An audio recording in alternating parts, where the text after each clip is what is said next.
Hi అండి. Prasanna lollipop కోసం ఏడుస్తుందని వాళ్ళ డాడీ పీస్ మిఠాయి తీసిస్తే అది చూసి హర్ష నాకు కూడా కావాలి అన్నాడు. ఇక చేసేదేం లేక మా ఆయన మళ్ళీ కార్డ్ స్వైప్ చేసి ఈ పీచ్ మిఠాయి రెడీ చేయించే దగ్గరికి అయితే వచ్చేసారు.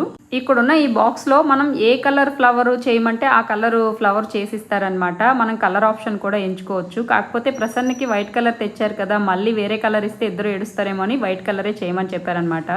అక్కడ మిషన్ చూసారా ఎంత అందంగా రెడీ చేస్తుందో. ఇవి చూడడానికి అందంగా ఉంటాయి కానీ ఒట్టి పంచదారతోనే తయారవుతాయని అందరికీ తెలిసిన విషయమే. ఒక్కొక్కసారి అనిపిస్తుంది డబ్బులు వేస్ట్ చేస్తున్నామేమో అని.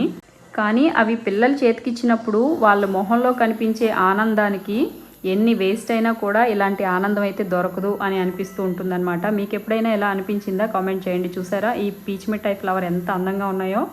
ఇంత అందంగా ఉన్న ఈ ఫ్లవర్ని ఒకసారి టేస్ట్ చేద్దామని నోట్లో వేసుకుంటే పంచదార తిన్న ఫీలింగే కలిగింది. కానీ పిల్లల మొహంలో మాత్రం ఎనలేని సంతోషాన్ని అయితే చూసాము. ఈ పీచ్ మిఠాయిలు తీసుకొని బైక్ ఎక్కి కొంచెం దూరం వెళ్ళేసరికి వీటి అందం ఇలా తయారైంది. Okay, next video follow